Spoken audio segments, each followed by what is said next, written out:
Sacramento, California. If Democrats are to reclaim the majority in the House of Representatives this year, they will almost certainly do so with the help of Minority Leader Nancy Pelosi's home state, where multiple favorable waves are building.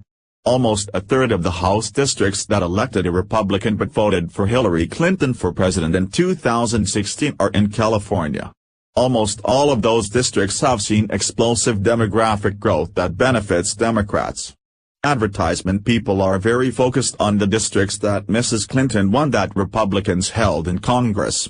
And there are 7 of those in California, said Tom Steyer, the hedge fund billionaire who has pledged to spend $30 million on Democrats' behalf in 2018, much of it in California. The politics of the moment benefit Democrats, too. Polls show President Trump's approval rating in California is among the lowest in the country. The GOP's primary legislative achievement last year, a major overhaul of the federal tax code, appears likely to raise taxes on voters in crucial California congressional districts. And even the state Senate Republican leader has been critical of the administration's efforts to open California's coast to new oil and gas exploration. If the Democrats are going to pick up the House, they have to pick up a bunch of seats in California, said Bill Carrick, a longtime Democratic strategist based in Los Angeles. Across the country, Trump's approval ratings are lower than any of his predecessors at this point in his first term. In California, his numbers threaten to become an anchor that weighs down his own party. Just 28% of adults approve of Trump's job performance, according to a December survey by the Public Policy Institute of California.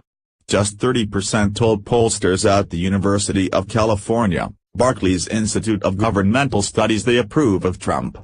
2/3 of independents disapproved of Trump's performance, and 57% of all voters said they strongly disapproved.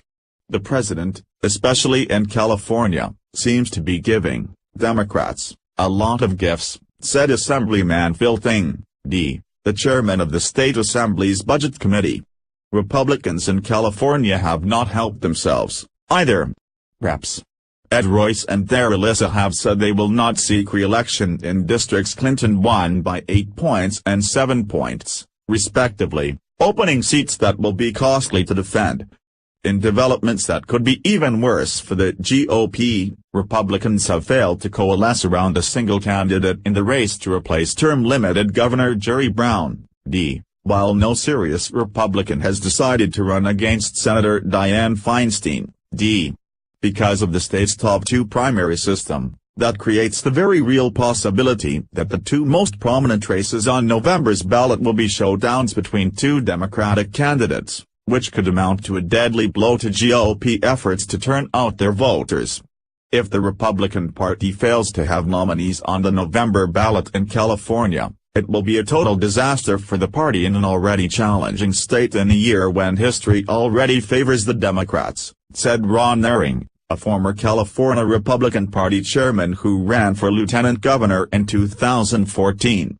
The top of the ticket drives turnout.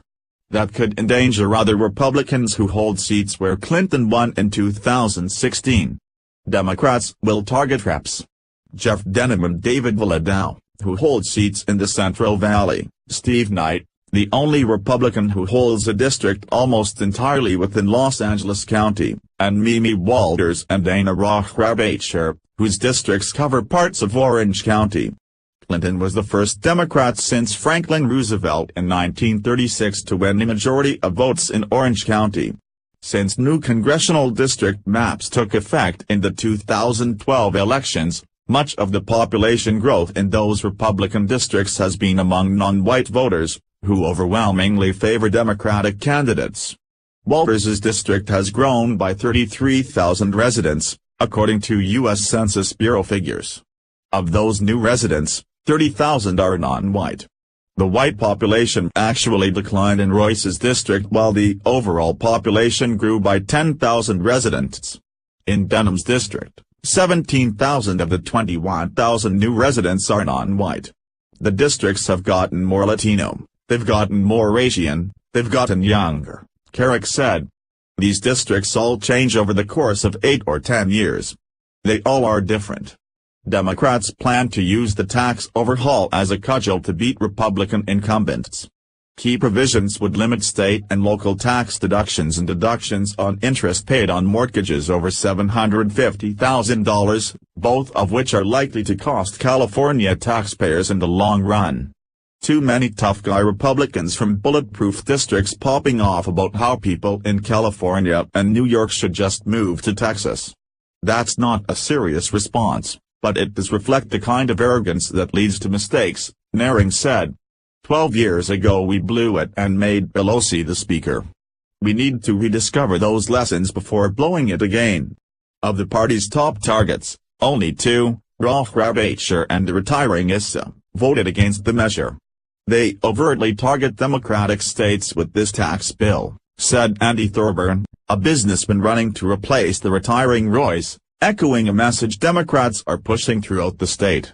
It's the first time in my lifetime at least that the federal government has been used in a punitive manner. Republicans say they hope to make the midterm elections a choice between Trump and Pelosi, whose poll numbers remain anemic even in California. The GOP has used Pelosi as a foil for years, including in special elections held in 2017. Nancy Pelosi is going to be on the ballot. A vote for a Democrat is a vote for putting her back in charge of the House of Representatives, said Jesse Hunt, a spokesman for the National Republican Congressional Committee. And Republicans also said the top two primary could benefit them. In some races, like the race to replace Royce, 4 prominent Republicans are running, while a dozen or more Democrats have said they will run. That leaves open the possibility that 2 Republicans will advance to November's general election. But Democrats are banking on a combination of enthusiasm among their own voters, Trump's unpopularity among independents and even the fact that most voters will receive their ballots by mail, making it more likely that Democrats who sit out midterms will vote this time around, will all bolster their chances. The barrier to entry to voting in California is so low, and the fear and loathing among Democrats is so high, said Dan Sena, who heads the Democratic Congressional Campaign Committee, DCCC.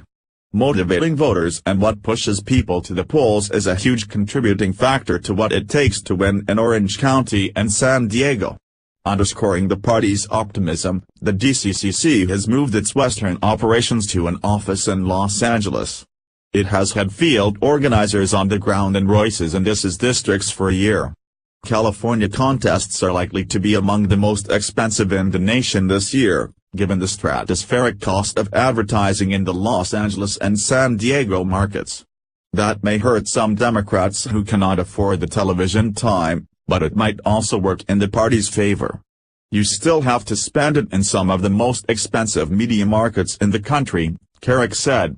There's no way to immunize yourself from the national wave because it costs so much.